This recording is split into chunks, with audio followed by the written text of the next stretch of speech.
મોડે મોડે કોંગ્રેસ જાગી, સુરતમાં કુંભાણી હોસ્ટાઇલ સમર્થક સહિત ચૂંટણી અધિકારીઓ સામે ગુનો દાખલ કરવા અરજી। સુરત લોકસભા બેઠક ભાજપે ચૂંટણી પહેલા ઝૂંટવી લીધી છે, ત્યારે ફોર્મ રદ થવા પર કોંગ્રેસમાં થયેલા ડ્રામાને લઈને ચૂંટણી કમિશને તો સુઓ મોટો નહોતો લીધો, પરંતુ કોંગ્રેસ મોડે મોડે જાગી હોય તેવું સામે આવ્યું છે। મતદાનના એક દિવસ અગાઉ જ કોંગ્રેસના નેતા દ્વારા વકીલ મારફતે પોલીસ કમિશનરને અરજી કરવામાં આવી છે, જેમાં ફોર્મ રદ કરવામાં મહત્વની ભૂમિકા જેની છે તેવા ઉમેદવાર નિલેશ કુંભાણી હોસ્ટાઇલ થયેલા ડમી ઉમેદવાર અને સમર્થકો સહિત ચૂંટણી અધિકારી સામે ગુનો નોંધવા પોલીસની કમિશનરમાં અરજી કરવામાં આવી છે। ત્યારે પોલીસ કમિશનરે કહ્યું કે અરજી મળી છે, યોગ્ય તપાસ કરીને આગળની કાર્યવાહી હાથ ધરવામાં આવશે। વકીલ ઝમીરે શેખને કહ્યું કે ટેકેદારોના ફોર્મમાં પોતાની જ સહી હતી। ટેકેદારોએ ડેપ્યુટી કલેક્ટર પાસેથી ફોર્મની સહીના પ્રમાણપત્ર લીધા હતા। એક ડેપ્યુટી કલેક્ટર ફોર્મની ખરાઈ કરે અને કલેક્ટર ફોર્મ રદ કરે છે। સુરત પોલીસ કમિશનર તાત્કાલિક કાર્યવાહી કરે તેવી માંગ કરી છે। ચૂંટણી અધિકારી સામે ફોજદારી ગુનો દાખલ કરવા અરજી કરી છે। ભારતમાં લોકસભાની ચૂંટણીમાં કોંગ્રેસના ઉમેદવારોનું ફોર્મ રદ થવાના બે કિસ્સા છે, જે આવનારા સમયમાં ચૂંટણી પ્રક્રિયાને બદલવા મજબૂર કરશે। આ બંને કેસ છેક સુપ્રીમ સુધી જશે। આજે કોંગ્રેસ પક્ષ દ્વારા અશોક પીપળે સાહેબ મારફતે એક લેખિત ફરિયાદ થઈ છે અને એ ફરિયાદને એફઆઈઆર માં કન્વર્ટ કરવા માટે જણાવવામાં આવ્યું છે પોલીસ કમિશનર સાહેબને।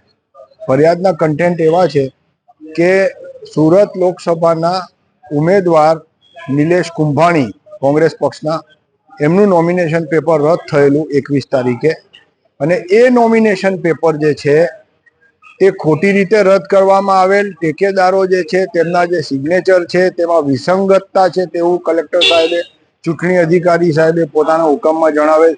તે હકીકત સદંતર ખોટી છે, કારણ કે ડેપ્યુટી કલેક્ટર ઓલપાડ પ્રાંત અને પુરવઠા અધિકારીએ આ ત્રણેય ટેકેદારોને પ્રમાણપત્ર આપેલું છે, સર્ટિફિકેટ ઇસ્યુ કરેલું છે પર્સનલી બોલાવીને, અને એ સર્ટિફિકેટ જે છે તે દરખાસ્ત કરનાર તરીકે રહેવા માંગે છે તે ખાતર આપવામાં આવેલું છે।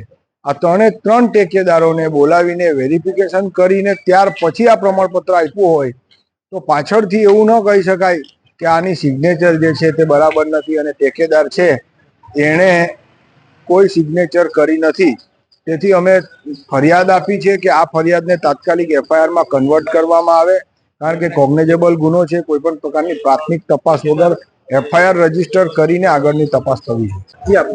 હું અશોક પીપળે સુરત લોકસભાના ઉત્તર વિધાનસભાનો મતદાર છું, અને મને જ્યારે મારા અધિકારથી વંચિત કરીને અમારા ભારતીય રાષ્ટ્રીય કોંગ્રેસના ઉમેદવાર નિલેશભાઈ કુંભાણીનું ફોર્મ રદ કરવામાં આવ્યું છે અને મારા હકથી મને વંચિત કરવામાં આવ્યો છે, એટલે મેં ફરિયાદ દાખલ કરી છે। અને એ ફરિયાદમાં જે કારણરૂપ છે એવા ત્રણ ટેકેદારો અનુક્રમે શ્રી રમેશભાઈ પુરરા, જગદીશભાઈ સાવલિયા અને ધ્રુવીનભાઈ ધામેલિયા ઉપર ફરિયાદ દાખલ કરી છે, અને રદ કરવાનો હુકમ આપનાર ડૉક્ટર સૌરભ પારગીની ઉપર મેં કાયદેસર એફઆઈઆર દાખલ કરવા માટેની અરજી કરેલ છે।